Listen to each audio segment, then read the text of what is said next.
กองบัญชาการปกสเมืองลองแจ้งแขวงไชยสมบูรณ์จัดกองประชุมสรุปเวียกงานป้องกันความสงบประจำ6เดือนต้นปีและทิศทางแผนการ6เดือนท้ายปี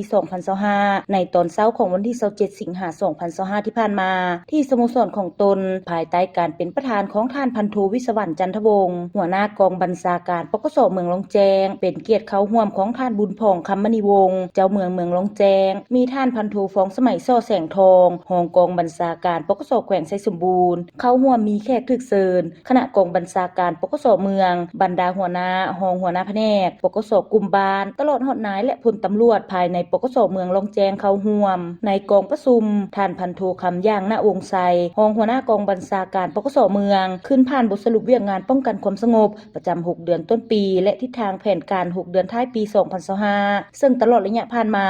กองบัญชาการปกสเมืองลองแจ้งได้สุ่มใส่จัดตั้งปฏิบัติเวียกงานรักษาความสงบทางด้านการเมืองประสานสมทบแน่นกับภาคส่วนที่เกี่ยวข้องในการซอกหูการเคลื่อนไหวของกลุ่มคนบ่ดีที่ก่อให้เกิดความบ่สงบภายในเมืองสุ่มใส่เก็บกำสถิติคนต่างประเทศทั่วเมืองมี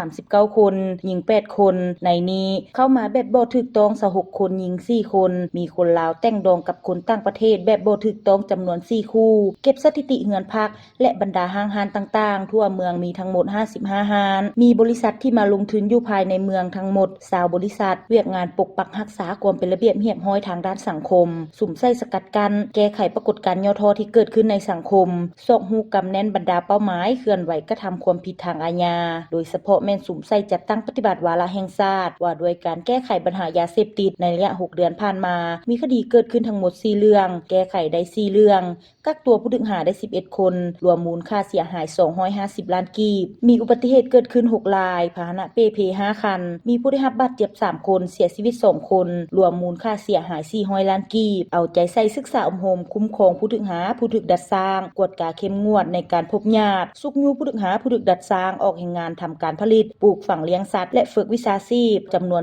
431ครั้งเวียกงานคุ้มครองสัมมโนครัวและก่อสร้างรากฐานหันเอากำลังลงก่อสร้างรากฐานการเมืองพัฒนาชนบทรอบด้านลงเก็บกำสถิติพลเมือง6เดือนผ่านมามีคนเพิ่มทั้งหมด10คนหญิง5คนคนหลุด11คนหญิง5คนสามารถขึ้นทะเบียนสัมมโนครัวได้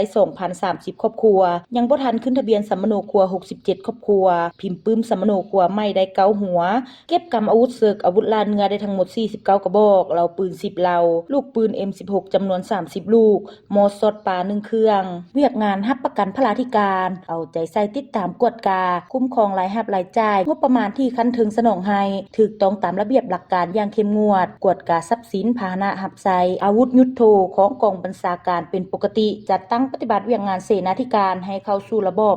และคุณภาพใหม่จากนั้นผู้เข้าร่วมกองประชุมก็ได้พร้อมกันประกอบคำคิดเห็นใส่ห่างบทสรุปอย่างกงไปกงมาและภาวะวิสัยเพื่อซอกหาบรรดาข้อคงค้างที่จะต้องได้พร้อมกันสุ่มใส่แก้ไขในต่อหน้าจากนั้นห้อยเอกปอวือต่างหน้าให้แผนกการเมืองขึ้นผ่านข้อตกลงของกองบัญชาการปกสแขวงไชยสมบูรณ์ว่าด้วยการแต่งตั้งนายตำรวจคันแผนกคันหน่วยงานที่ขึ้นกับกองบัญชาการปกสเมืองลองแจ้งตอนท้ายกองประชุมท่านบุญผ่องคำมณีวงศ์เจ้าเมืองลองแจ้งได้มีคำเห็นชี้นำต่อกองประชุมซึ่งก่อนอื่นท่านได้แสดงความย่องยอสมเสยต่อกับการจัดตั้งปฏิบัติเวียกงานในระยะผ่านมาพร้อมทั้งเน้นหนักให้เอาใจใส่ศึกษาอบรมการเมืองแนวคิดให้นายและพลตำรวจอย่างเป็นปกติเตาโฮมความสามัคคีให้เป็นปึกแผ่นมีแบบแผนการนำพาชี้นำเป็นหมู่คณะมอบเวียกงานให้บุคคลละเอียดจะแจ้งจัดตั้งปฏิบัติเวียกงานอย่างมีแผนการแผนงานเอาใจใส่ปฏิบัติระบบส่งแสงรายงานสรุปถอดถอนบทเรียนเป็นประจำสุกยูติดตามกฎกา